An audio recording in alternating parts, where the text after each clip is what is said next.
حاجه اسمها ايه؟ انت تعالى جنبي. اغني راب يا جماعه. لا انت مش عايز تسمعوه؟ غني ده بقى انت طالع ايه؟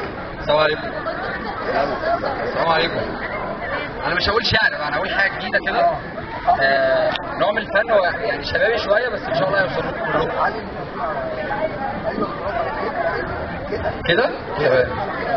خلاص هغني اغنيه ان شاء الله هلخص فيها الثوره المصريه كلها بكل مراحلها. ثوره 25 يناير. تمام؟ استاذنكم نسمع بقى من اسلام شعراوي المقطوعه الجديده خالص اللي اول مره نسمعها، وهي عن 25 يناير. ان شاء الله تكون اعجابنا كلنا، فلتتفضل بالخط. الناس اللي كان محبوب في عالم مصر بقاله سنين، هرب رفرف ونار معاه شباب 25 ظلموا وافتروا، وقام شبابنا قرروا يوموا بثوره التحرير. بالتحرير حرروا سيف الحريه من وسط البلطجيه، قامت ثوره ابيه على ايد المصرويه، والعالم كله اتراك طلع الشوارع يسال في مصر ايه اللي بيحصل. قالوا شباب فرافير عايز يعمل تغيير ويغير في البعير. صفحه على الفيسبوك حكومه مصر تشوك عملت ليست بلوك وتزور في الحقايق، يطلع اعلامي رايق من دم رشوه دايق يقول اكيد مؤامره فلسطيني الايراني هو اللي حرك ثوره. اعلامي خاين زاني لهيب النار ما اتطفاش ودم الشهداء ما اتنساش. خطف اول خطاب كف النار على القماش. مصري اسأل الشوارع والميدان، مصري دم سال على صوت الأذان، مصري هاخد حقي منه مهما كان، وحشاني يا بلادي بنادي من زمان. مصري اسأل الشوارع والميدان، مصري دم سال على صوت الأذان، مصري هاخد حقي منه مهما كان، وحشاني يا بلادي. زلزال في الأمة اتزرع لما الخطاب اترزع، والأم كلب النصر والطفل بات بالفزع. بركان في مصر هوام ملايين في الشوارع، والشيخ على الأذان جرس جوه الجوامع. العالم والمزارع نادى بقلبه صوته على زلزال بيوته. هرب العيال للندن مسكين في ايد سوزان، طلع في خطابه تاني عيل عمر سليمان. وعدنا بالثراء قصر فوق السحاب يعيش المصري فيه بيخدم الكلاب. استنى ما استناش بلطجيه هينزلهم، حبيب العدل مسيطر على الاوضاع ده مفهمهم. قال ايه مؤيدين بالحلو بالسكين، طلع الشهيد من قبره بيجري على الميدان، ايده في ايد المصري حافظين على العصيان ومحاربه الطغيان، وكان النصر ليهم وبدايه الزمان. مصري اسال الشوارع والميدان، مصري دم سال على صوت الاذان، مصري هاخد حقي منه مهما كان، وحشاني يا بلادي بنادي من زمان.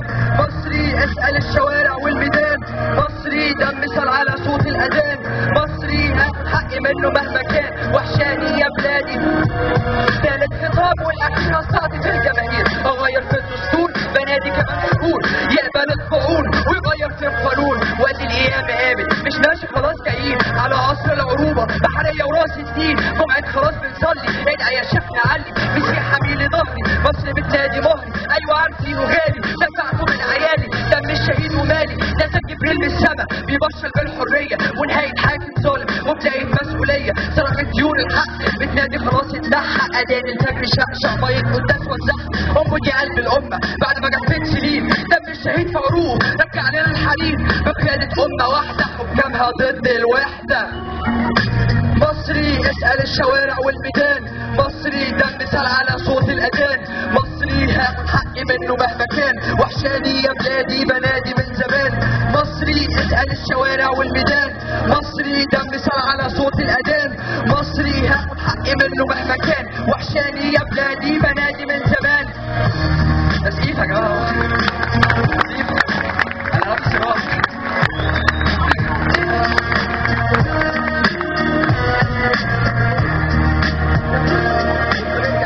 اسمحوا لي الميكروفون بتاعي شغال ولا لا؟ والله استاذه حنان بتسقفتك اهو. لون جديد يا استاذه حنان مش كده؟ اللون الجديد احنا عملناه كده صح كده صح كده الثوره قامت اهو. الاستاذه حنان بتقول لنا عملتوا ايه يا ادباء وشعراء اسكندريه عشان الثوره؟